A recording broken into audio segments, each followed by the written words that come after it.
Hello, welcome to the Shed Shack Lab.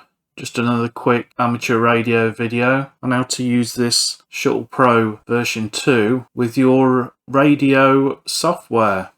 The main uses for the Shuttle Pro are really for video editing, music editing, image editing.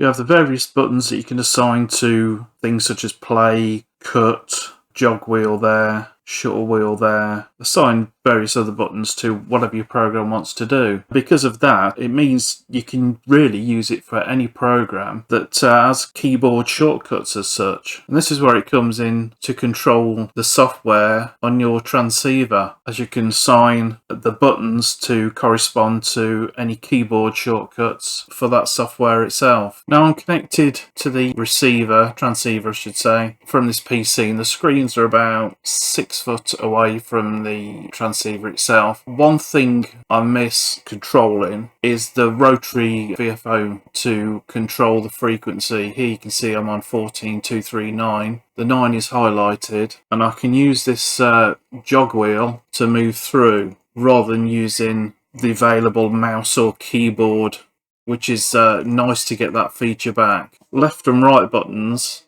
to move from the 5 there, as you can see, across that way into the megahertz and back through. So that's, I've got the left and right buttons set up, and then obviously the jog wheel. I can find the frequency where there's a signal on pretty quick, rather than mess about with the keyboard or the mouse wheel. So yeah, that's one of the main things why I'm using this. So I haven't got any of the other keys set up at the moment. I've got these 4 set up to go between 80 meters, 40 meters, 20 meters, 17 meters. They seem to be the frequencies I use the most, so I'll set up those 4 for that purpose. And one point about using this, the program that you're using it on must always have focus. So here you can see program is highlighted. If I move focus and say over to my login program, it's lost focus. This can't control that piece of software anymore because the focus has gone onto this.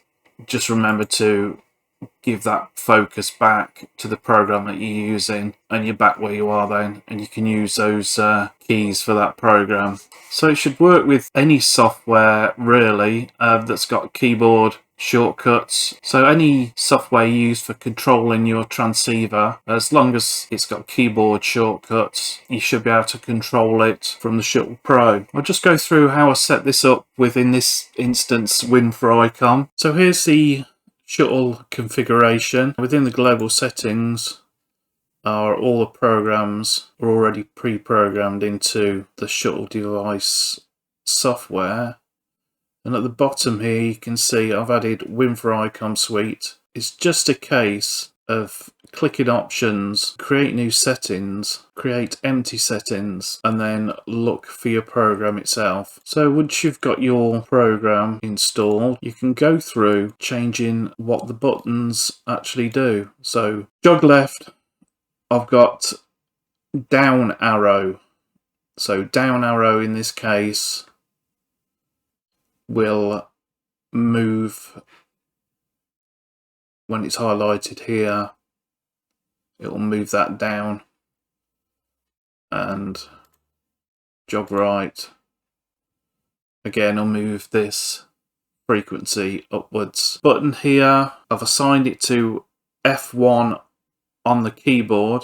I'll show you what that's about in a minute. Again, F2, F3, F4. Buttons to the side of the jog wheel, left arrow on the keyboard, which will move this over one place to the left, etc. And again, with this button here, got it on the right arrow from the keyboard, which will move it this way, like so. So that's all the buttons I've actually got set up at the moment. I haven't set these ones up. So these are set up on F1 keystrokes. Now this is related to macros within this software I've got set up. I'll just show you quickly how I've done it with Win4ICOM. So within Win4ICOM, in the settings, under the function key macros, I've got some macros set up for the function keys. These are just frequencies in the voice part of each band I require. So 80, 40, 20, 17. So that's the voice part in 80, in 40, in 20, and in 17. So I've just used those macro keys there. So on the macros within the program, it does tell you what macros you can actually assign. Yeah, that's how I've got the key set up to actually scroll through the bands as such. 80, 40, 20, 17. But again, it's all going to depend on the software you use, what you can assign to each key. So that's the Shuttle Pro version 2. A useful device to control the software that's controlling your transceiver.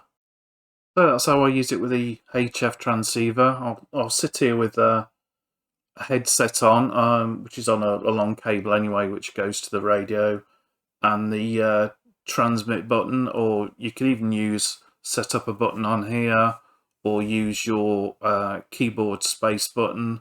A few ways around it, but I prefer to either use an actual button itself to put into transmit, or even use Vox. Been using Vox as well, so you can just sit here with your headset on, control everything from here with your Shuttle Pro. Got your headset on, got your screens in front of you, got your keyboard for login, so everything's there. So that was useful for anybody that uses control software for their transceiver. In my case, it's a great piece of kit for not only controlling the transceiver software, but also for video editing. So thanks for watching. Please subscribe, like, leave a comment, all those kind of things. And I'll see you soon. Cheers.